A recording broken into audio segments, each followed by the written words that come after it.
Hello, this is Cyndee with Angelathart Crafts. Thank you for stopping by. If you are a subscriber, thank you so much. I really appreciate you.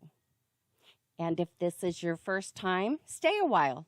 I hope you enjoy my video and consider subscribing. Liking my videos, subscribing to my channel, and commenting are what makes my channel grow. So without further ado, let me show you what I made for you today. DIY number 1. And here we've got a terracotta pot that I got at Dollar Tree. And the water tray at the bottom I got at Walmart. And I'm gluing the pot sideways to it, to the tray. This is something, all these are inspirational pieces. And this particular one, I saw one at the secondhand store, and instead of bringing it home and revamping it, I decided just to come home, and I knew I had all the pieces of it to be able to make one, so I figured that's what I would do. So I've been putting glue in the bottom of the terracotta pot, so that I can put Spanish moss in there. I'm getting some little eggs that I got at Easter time from Dollar General. I figured the yellow ones would work perfectly. And I'm going to go ahead and glue them inside the terracotta pot because I have taken the Spanish moss and made a little nest. And I had this little yellow bird. I'm pretty sure it came from Dollar Tree. I had it in my stash and thought this would be the perfect one to use it on. Oh, and I apologize for the way that it's up on the top and you're not being able to see everything. I've been testing different combinations of cameras and tripods and stuff to see what works best. And I'm not always in tune with the combination that I've set up. I get used to something and it feels comfortable, or I forget and mess it up. Like this one, a lot of it you can't see. I'm putting a bunch of glue into the water tray so that I can put some moss in there. The idea is that I'm making it look like the pot had turned over and, you know, the birds took over. I've already taken some moss and put it up at the top of the pot on the edge of it and put that little yellow bird up there. And now I just want to go around and hide the glue, and there you can see the bird now finally. I'm going to go ahead and add some flowers. Like I said, I want it to look like it's been sitting out there and the birds took over, as well as the plants. So we'll get some little daisies flowers on there. And I glue things in. I don't just stick them in. I'm not one to really reuse things. I guess I could, but usually when I'm making something, I've got a plan for it, whether it be a gift or something for myself. And if I show the video, then I like it well enough that I'm going to go ahead and keep it or do the, whatever I had planned for it. And add these little white, I have no idea what those little pokey balls are, but I thought that the white color looked good on there. And now I need to add some greenery. We all know the birds love to put the greenery into their nests. I can tell you I've got a fake flower piece above my front door, and the birds have taken every greenery out of it. And there it is. And we are on to DIY number 2. I've already painted these birdhouses, but we're going to decoupage them. I'm taking this paintbrush, dipping it in water, and then rubbing it on this tissue paper so that I can rip it and get some jagged edges. We don't really want the straight parts on it so much, although those are really handy at the top end on the bottom of the birdhouse to be able to get it completely covered. I'll be using on these Aleene's decoupage, both the glue and the sealer, I guess is what it's called. Later, I think I end up finishing both this one and the eggs that I will be doing with Mod Podge, which can also be done. This was something I had in my stash, thought I would give it a shot, but there's not a lot in here. As a matter of fact, that little bottle that I'm using there takes, and there's a styrofoam piece in there. Not styrofoam. Anyway, some kind of a piece in there. So half the bottle is covered in this stuff. It's not a sponge, whatever it is. So you're only getting half the bottle full of stuff instead of the whole bottle. So it's really not that much. And I grabbed these little red cardinals out of my kit, and I'm going to cut off. Cardinals have a little, I don't know what it's called, but on the back of their heads where it pushes out. So I'm cutting it off so that I can paint these, and they will look like hopefully most any other bird, although I'm painting one pink. So I don't think that's going to make it as any other bird. All the paints and all the products that I use will be down in the description box, along with, if you'd like to contact me, there are ways there to do that as well.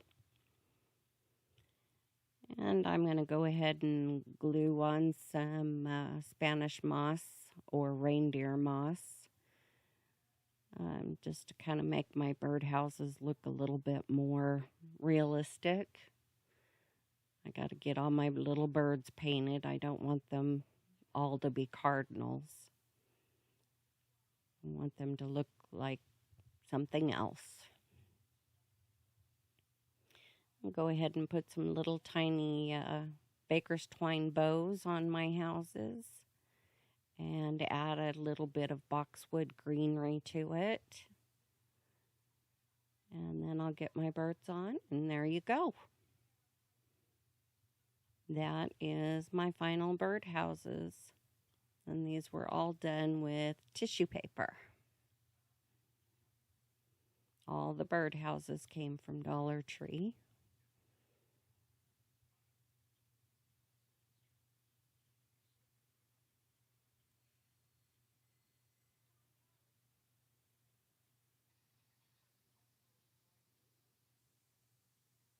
I love that pink little house more than anything else, I think. And I love the little birds on there. I think it just makes it, completes it.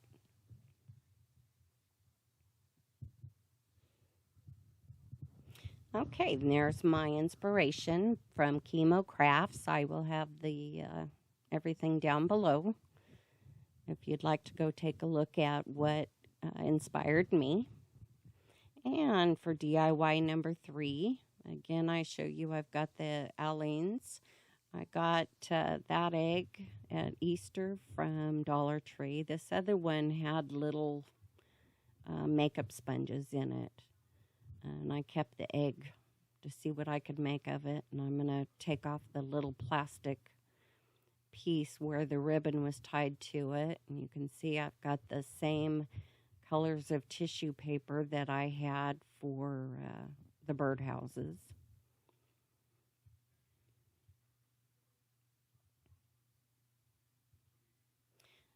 And there's my Rust-Oleum Chiffon Creme chalk paint that I'm going to paint them with first.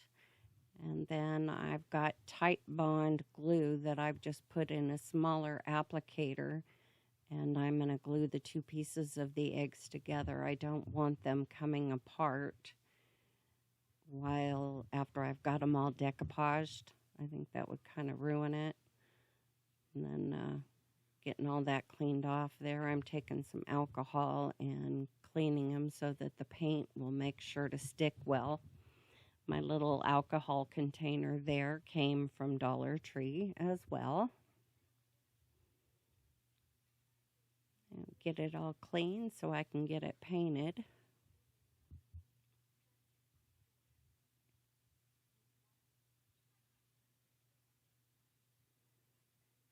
The little one works really easy, actually.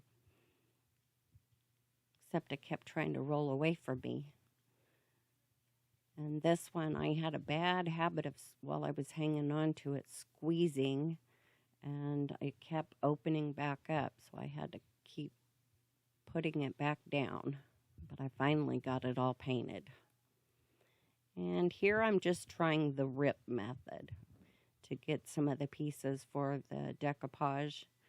I did the water method, and then I thought, well, I'm just going to try to see what it does if I just rip it. Well, I can't read because that does not say Aleene's on the decoupage containers. It says Anita's. What I'm doing is putting a little bit of the adhesive on the egg, and it's pretty thin. So I was just dripping it on and then taking a brush and smoothing the tissue paper out over it. And it just, clings immediately because it is so wet. And I continue doing that until I've got the whole thing done. If I ended up with some little wrinkles, I didn't worry about it. Actually, I kind of liked some of the little wrinkles, as long as it wasn't like a whole side folded up or something. If it was just, you end up putting pieces on top of other pieces, so you get a little bit of a bump there or a ridge, it doesn't bother me. I would rather have it looking the way I want it to look than worry about, there being ridges and stuff. And looks like I've just got like a piece or two left.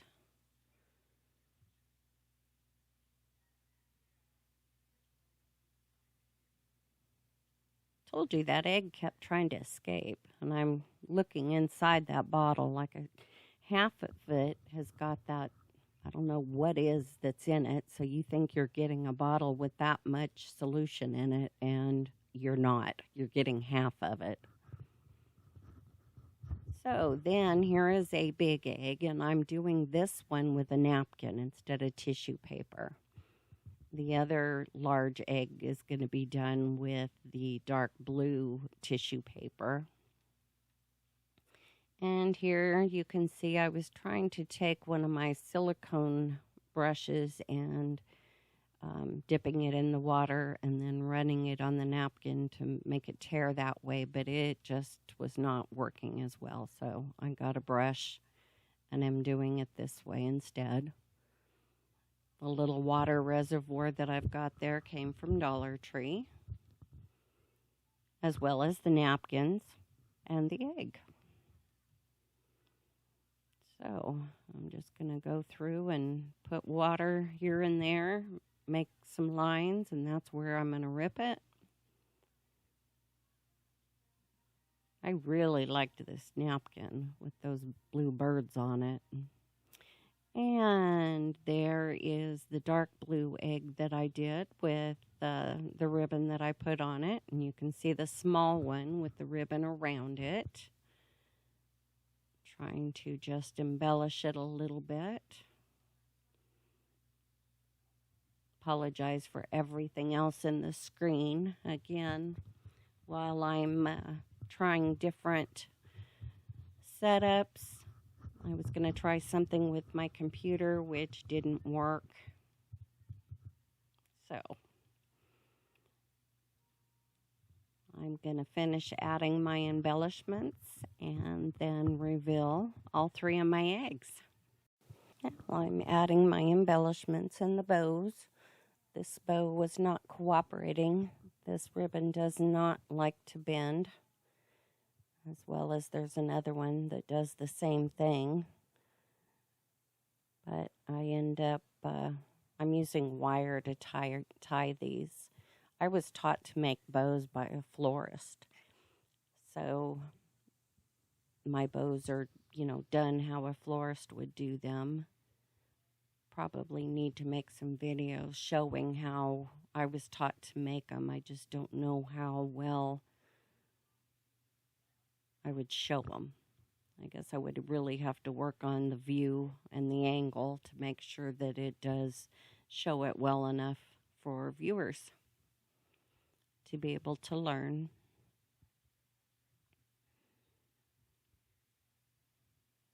This is the other bow that was giving me such a problem.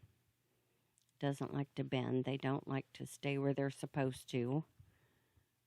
I end up taking it apart and all I've done is basically just rolled for the bow and then twisted. Oh, here's the reveal. I've got a little blue bird on top of this one. And there's the little pink bird. And there's the blue egg.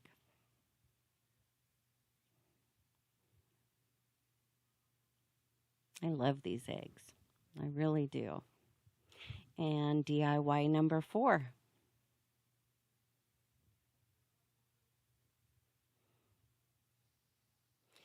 We have these balloon sticks from Dollar Tree, and I'm going to take them out and paint them with the white primer. While they're drying, I'm going to go ahead and take these 3 drawer boxes from Dollar Tree. I'm going to glue them together. I've used wood glue, and then I used hot glue. Hot glue to hold them now, the wood glue as a long-term hold. And I need some tongue depressors to cover up those little flowers so nothing will fall out the back of our little drawers. I love these little drawers. And I'm using tin snips to cut the tongue depressors. And I've got the wood glue there in the glue bot. And you can see I'm just putting some glue in there along with some hot glue so that it will stay and adhere now.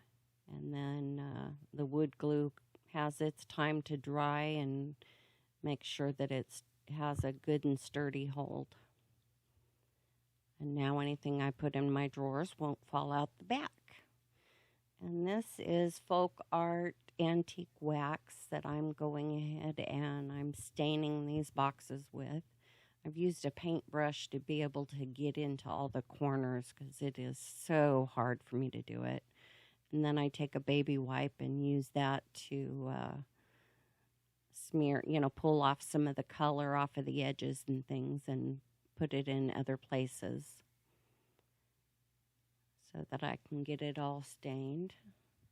I think it makes it work a little bit easier if you have problems with smells or not enough ventilation to be able to use a stain. This works really well. And here I'm getting some on the top, and there I've got my wipe to go ahead and get it off. And I use my wipe to keep going, and it just continues to smear onto other ones.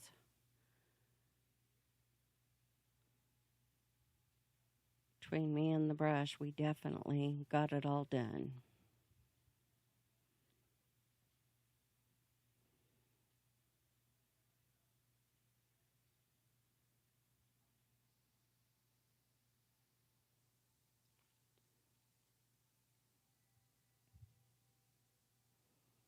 These little drawers are so cute.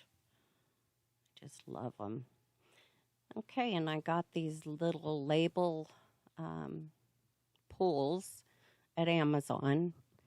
And I'm just trying to figure out the screws are going to go through and just be poking into the drawer. So I'm trying to decide, am I going to glue on some of those Jenga blocks from Dollar Tree? Or am I going to put them, and I decided to put them on the inside. And so where the drawer pull label holder on the front of it, the screws will end up going into the Jenga block that is inside the drawer. I just wasn't crazy about it. I figured if I was going to put them on the outside of the drawer, I might as well use that as the drawer pull. So I did it this way, so I didn't have anything.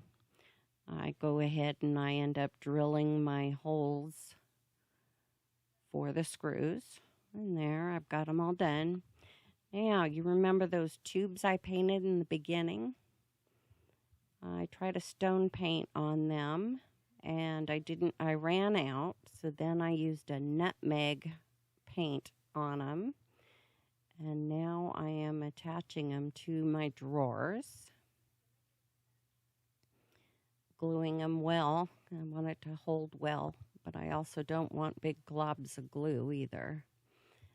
I've got this wire. I use it for jewelry making, and I'm taking it and getting 2 pieces.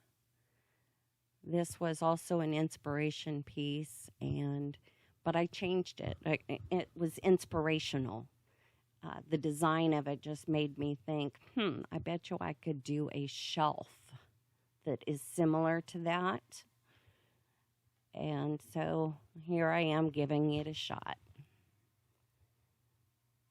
Actually, I really love the way it turned out. I've got it in my bedroom. So I've fed the wire through the sides and the bottom tubes that I've got on there. Now I'm feeding the wire through the 4 tubes that are going to be above it. There's my inspiration piece that was made with those tubes. And here is mine. I ended up adding a ring at the top to be able to hang it from, and a bead up there where they met. I want to thank you for watching my video. If you enjoyed it,